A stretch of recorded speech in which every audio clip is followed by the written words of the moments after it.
আমার মায়ের কেমন আছে বলে দাও মায়ের।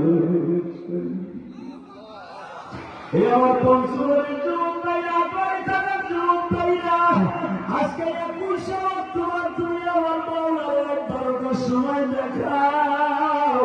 আল্লাহ আমার মা এমন দিনে বেঁচে ছিল যেই দিন আমাদের টাকা ছিল না।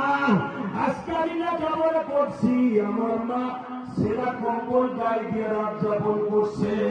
আমি ঢাকা বিশ্ববিদ্যালয়ে পড়তাম, আমার মা পান খাওয়ার টাকাটা আমার টিফিনের জন্য দিয়ে দিতে। আমার বাবা আমার আরামে রাখার জন্য বাবা পরের জমিতে কামলা